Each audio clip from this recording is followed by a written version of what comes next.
Hello, this is Microphone Media. Please like, subscribe, and share. Thank you. ሰላም ጤና ይስጥልኝ እንደምን ዋላችሁ እንደምን አደራችሁ በመላው ዓለም ላይ ያላችሁ አድማጮቻችን ሰላም ለእናንተ ይሁን።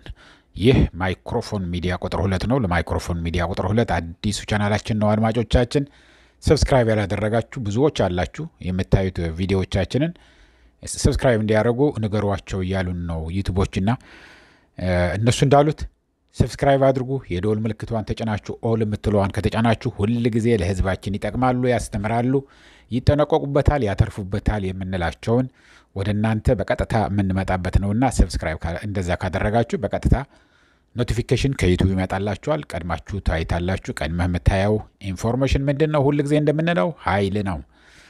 በኋላ የምታዩት ከሆነ ግን ታሪክ ነው የምትሰሙት ያላችሁ። ይህንን እያልኩኝ እንግዲህ አድማጮቼ ዛሬ ይዘንላችሁ መተን ያለነው አብይ አህመድና ስለ ትግራይ ጉዳይ፣ ስለ ትግራይ ጀነራሎች፣ ስለ ህወሓት የሚለውን ያለውን ነው የምናመጣላችሁ። ይህንን የተረጋገጠ ዜና ነው ይዘንላችሁ የመጣ ነው አድማጮቻችን። እኔ በእውነቱ እዚህ ሀገር አሜሪካን ሀገር ምን ይላሉ መሰላችሁ? ውሸታም ማን ነው ቢባል ጠበቃ ነው የሚሉት። ውሸታም በዚህ ዓለም ላይ ትልቁ ውሸታም ማን ነው? ጠበቃ ነው። ለምንድነው ጠበቃ ውሸታም የሚባለው? እዚህ ሀገር የፈለገውን ነገር አድርጎ ጠበቃ ነህ ብለህ ከቀጠርከው አንተን ለማዳን ነው የሚሰራው። ሀቅ ይናገራል ማለት አይደለም። እሱ የሚያደርገው የፈለገ አታልሎም ኮንቪንስም የፈለገ ነገር አድርጎ ክላይንቱን ወይም ደንበኛውን ነፃ ለማድረግ ነው የሚጥረው። ስለዚህ ትልቁ ውሸታም እዚህ ሀገር አሜሪካን ሀገር ተብሎ የሚጠራው ጠበቆች ናቸው። ከዛ ቀጥሎስ የፖለቲካ ሰዎች ናቸው። የፖለቲካ ሰዎች ደግሞ ሁለተኛ ውሸታሞች የሚባሉ ናቸው። በመላው አሜሪካ መጥታችሁ ብትጠይቁ ሁለት ትልልቅ ውሸታሞች ምንድን ናቸው ቢሏችሁ ቁጥር አንዱ ጠበቆች ናቸው፣ ሁለተኛው ደግሞ የፖለቲካ ሰዎች ናቸው ይባላል። ይህንን ያልኩበት እንደ ምሳሌ ያቀረብኩት ለምንድን ነው መሰላችሁ? አብይ አህመድ ቲቪ ላይ ሚዲያ ላይ ቀርቦ ስታዩት ሁሉም ነገር በቁጥጥሩ ስር እንደሆነ፣ ሁሉም ነገር ሊያደርግ ሊጨርስ እንደሚችል፣ በአጭሩ ሁሉንም ነገር እንደ ፍልስጤም እንደ ዩክሬን ሊያደርገው እንደሚችል ነው ሲናገር የምትሰሙት። ያላደረገውን ያላገኘውን ድል ያልተታገለውን በረሃ ሂዶ ያልተታኮሰውን ሁሉ ሲያወራ ወደኋላ የማይል ለመዋሸት ወደኋላ የማይል ሰው እኔ እውነት ለመናገር እንደ አብይ አህመድ አይቼ አላቅም። የፖለቲካ ሰዎች ሁሉንም ውሸታሞች ናቸው ቢባሉም ቁጥር አንድ ነው ቢባል፣ ምክንያቱም የሚያሳፍርና የማያሳፍር አለው። ሁል ጊዜ ስትናገር ዝም ብለህ ትንንሹን ጥቃቅኑን አይደለም የሚዋሹት። እዚህ ሀገር ያደጉ ሀገሮች ላይ ይሄ የሌለ ጥቁሩን ነጭ ነው ብሎ ለማውራት ምንም ሀፍረትም ፍርሃትም የለውም። ሌሊቱንም ደግሞ ቀን ነው ብሎ ለመናገር ወደኋላ አይልም። ያላየው ያልሰራውን ነገር ለመናገር ወደኋላ አይልም። ይህንን የምለው ያለው ለምንድን ነው መሰላችሁ አድማጮች? አሁን ሁሉንም ነገር በቃ በቁጥጥር ስር ነው። ፋኖ በደቂቃ አጠፋለሁ፣ ኦላ ሁሉንም ደመስሳለሁ፣ የትግራይ ደግሞ እንዳለ ሄጄ እንደ ዩክሬን ላረጋት እችላለሁ፣ ባህሩን እንቆጣጠራለን፣ 130 ሚሊዮን ነን፣ እንዴት ሆኖ ማንም ሊያቆመን አይችልም። እንደዛ ግን ቀላል አይደለም። በውስጥ ደግሞ ስታዩት ቀላል አለመሆኑ የምታውቁት፣ እንደዛ ቀላል ስራ እንዳልሆነ የምታውቁት በውስጥ እንደ ምን ልበላችሁ እንደ ሰራተኛ ታማኝ ዘበኛም እንደዛ ያደርግልህም። ታማኝ የሆነ የምታምነውን ዘበኛ በቃ ቢሾሙኝ እንዳው በወደዱልኝ የሚል ሰውም እንደዛ ያደርግም። በጣም ነው የሚለማመጠው። ለምኑልኝ ለማለት ደግሞ ወደኋላ አይልም። ሽማግሌ ለመላክ በድብቅ የማያረገው ነገር የለም። ትናንትና ምን ብለናቸዋል? ትልልቆቹ የኦሮሞ መሪዎች ከነ አባዱላ ጀምሮ እስከነ ግርማ ብሩ እስከነ ሌሎችንም በሙሉ የትግራይ ጀነራሎቹን እነሱን ለምኑልኝ፣ የሚፈልጉትን ነገር አደርግላቸዋለሁኝ። አዲስ አበባ መሃል አዲስ አበባ እዚህ የአፍሪካ ህብረት ያለበት አካባቢ የሚፈልጉትን ያህል መሬት ልስጣቸው፣ ገንዘብን የሚሰሩበት እንስጣቸው፣ ብቻ ዝም ይበሉ፣ አግዙንም አይደለም እንላ ያለ ነው። እነሱ ግን እንዲወጉን ውጊያ እንዳያነሱብን አንድ ጊዜ እነሱ ከጀመሩ ጦርነት ሁሉንም ስለሚቀጣጠል እነሱን አቆሙልኝ ብለዋቸው እንደነበረ ነገራቸዋል። በዛም አይደለም የሚቆመው፣ ራሱ ይደውላል። ራሱ አብይ አህመድ ስልካቸው ስላለው ወደ ጀነራሎቹ ይደውላል። ከምሬ ነው የምነግራችሁ። ስልክ ደውሎ እገልዬ ብሎ ስቆ እንግዲህ ይተዋወቃሉ። እነሱ የበላይ አዛዦች ናቸው፣ ሲበታች ነው፣ ግን ይተዋወቃሉ ከሁሉም ጀነራሎች። አሁን እንደምታዩት ያላችሁ የሱ ስክሪን ላይ የምትታዩት ያላችሁ የሱ ቴሌቪዥን ላይ እንደምታዩት ያላችሁ በቀጥታ ደውሎ እገልዬ ብሎ እንደ ጓደኛው ነው የሚያዋራቸው። እነሱም ያው እንግዲህ አንድ ሲደውል ይሄ መደረግ አለበት፣ ይሄ ነገር ተስማምተሃል፣ የፕሪቶሪያ ስምምነት አለ፣ የፕሪቶሪያ ስምምነቱን መፈጸም አለብህ፣ ተፈናቃዮቹ ወደ ቦታቸው መመለስ አለባቸው፣ እዛ ወረው ይዘው ያሉትንም የትም በጎረቤት ክልልም ይሁን በጎረቤት አገርም ይሁን የተያዘ መሬትም ሁሉ ማስመለስ አለብህ፣ እኛ የፕሪቶሪያ ውልና ውል ነው ለመስራት፣ በዛ መሰረት ሶልቭ ለማድረግ ዝግጁ ነን ነው የሚሉት። እሱም በቃ ግድ የለም በቃ አንድ ሳምንት ስጡኝ፣ አንድ ወር ስጡኝ ነው የሚላቸው። ይህንን እያጋነንኩ አይደለም አድማጮቼ፣ በእርግጠኝነት ነው የምነግራቸው ያለውኝ። ድምፃቸውን ልናሰማ አንችልም እንጂ ደውለን ስንጠይቃቸው አሁን እኮ ደውሎልኝ ነበር ይሉሃል። አሁን ደውሎልኝ ነበር።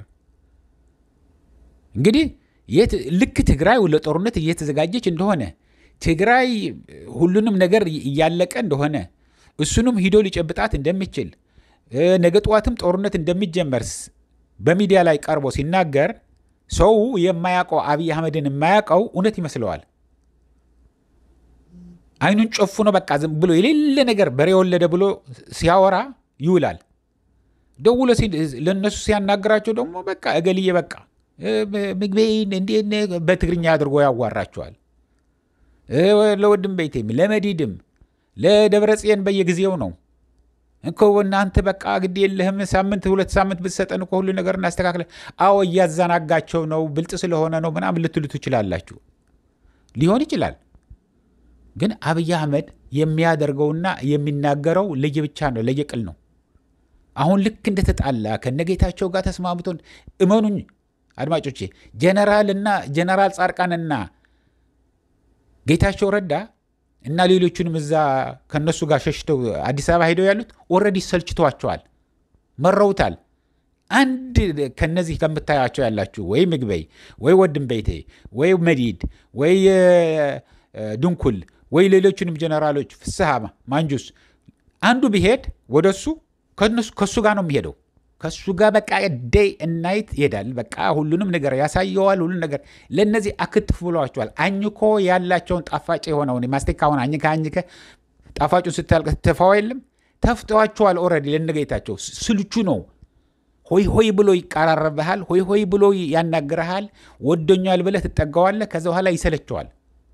እንደ አብይ አህመድ ከቀረበህ አደጋ መሆኑ ማወቅ ያለብህ አብይ አህመድ አቅርቦ ካንተ ጋር የሚራመድ ካንተ ጋር የሚስቅ ካንተ ጋር የሚበላ ካንተ ጋር ላይታች የሚል ከሆነ ያኔ ነው መፍራት ያለብህ። አኩርፎ በሩቁ ቁጭ ካለ ምንም አይነካህም። አኩርፎም ይሆን ንቆሆም ይሆን በሩቁ ከሆነ ትልቁ መጥፎ የሚሆነው ሲቀርብህ ነው፣ ሲነካካህ ነው፣ ሲያሻሽህ ነው። አብይ አህመድ መጥፎ የሚሆነው እነዚህ ጀነራሎቹም ያውቁታል። ኦልሬዲ አይተውታል። መጀመሪያ ድሮ በቃ እንዲህ ይሆናሉ ጠቅላይ ሚኒስትር ሆናሉ እንዲህ ምናምን ሲለን ይገርመን ነበር። ይሄ ሰውዬ እብድ ነው በቃ እንስቃለን። እንደ መሳቂያ እንደ መጫወቻ ነበር የምንጠቀምበት። በኋላ ግን ያደረገው የሆነውን አደረገ ይሉሃል። እና ይሄ የመጀመሪያው አይደለም። ግን አሁን ወደ ቁም ነገሩ ስንሄድ ለሞኑልኝ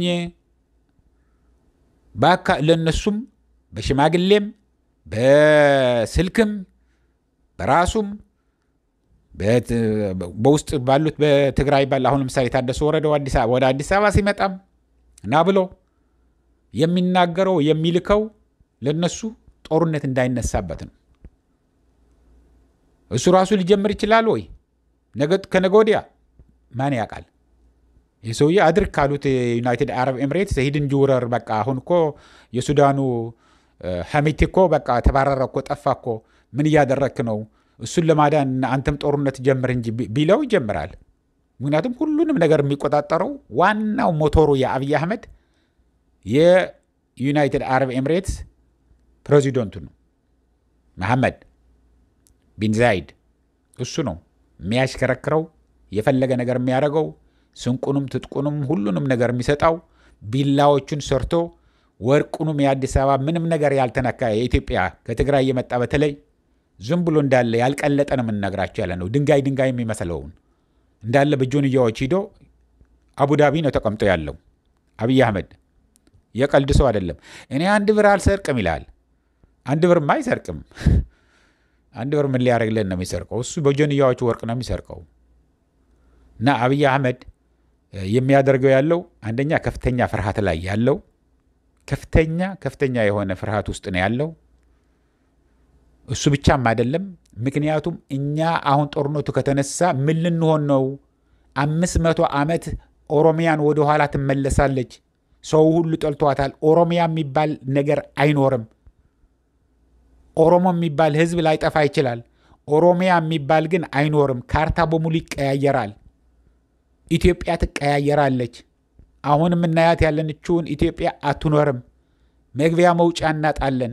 ከሁሉ ጋር ተጣልተህ አያዋጣንም የሚሉት ያሉት እውነታቸውን ነው እነዚህ አዛውንቶቹ። አድማጮቼ ይሄንም ይሁን ያለው እየተከታተልን ግን ወደ እናንተ እናመጣለን።